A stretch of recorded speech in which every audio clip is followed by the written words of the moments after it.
I'm Dr. Kalpana Patel. I practice environmental medicine in Buffalo, New York at Environmental Health Center of Western New York. I'm a board certified environmental physician certified by the American Board of Environmental Medicine. I'm going to discuss the toxic mold syndrome. Toxic mold syndrome has become common in the present times due to moisture problems in the buildings and residential homes. As many buildings materials promote mold growth indoor is undesirable, unacceptable, and unhealthy. When mold growth is not controlled and becomes persistent, exposure can have many adverse health effects on human health. Outdoor air sample for mold survey are of less significance as our outdoor ventilation is plentiful. In human environmental interaction model, even when environmental exposures are subtoxic, but if they remain persistent and become multiple, it alters the body's signaling mechanism without killing cells. In other words, it alters the function of the cell. There are more than 100,000 fungi making up 25% of the biomass on Earth. All are not pathogenic molds. However, study published in Environmental Health Perspective in July of 2003 by Ray and colleagues have shown that in 13 molds in 100 patients who became sick with the toxic molds.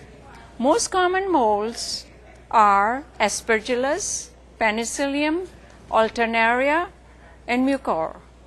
Stachybotrys chartarum is very important toxic mold, but it is less common.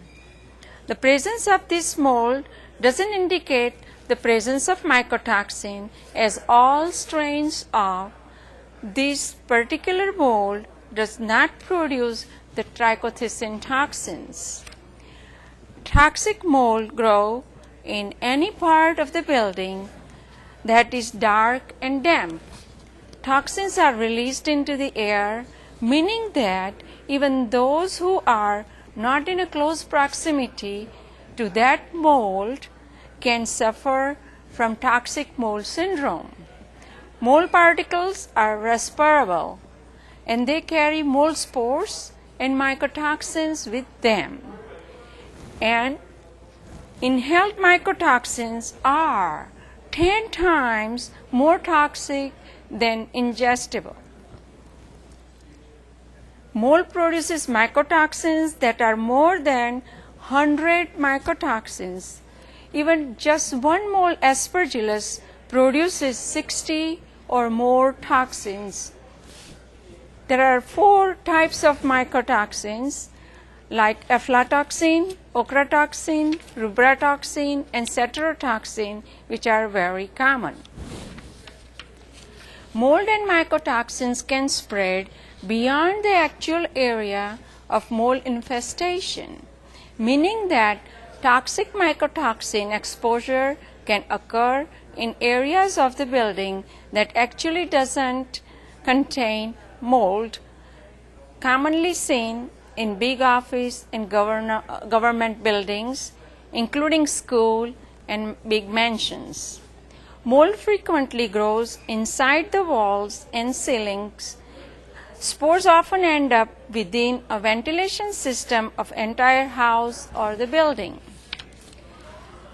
Adverse health effects are mediated by 3 different mechanisms: allergy, inflammation, and toxicity. Adverse health effects manifest in any and all organs, even in immunocompetent patients. They can vary from chronic rhinitis, chronic rhinosinusitis, asthma, intractable asthma, hypersensitive pneumonitis, and these are all common allergic manifestations. Allergic and inflammatory responses are the major causes of symptoms, but some symptoms may be from the toxic effects of molds and not from the traditional IgE or other immune mechanisms.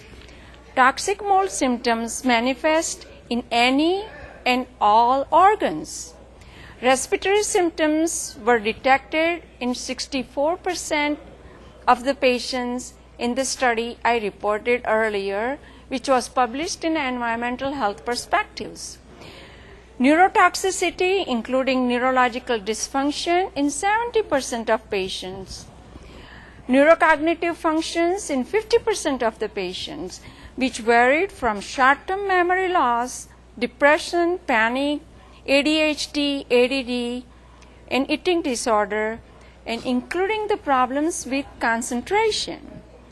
Also, I have seen executive function problem and then the judgment problems.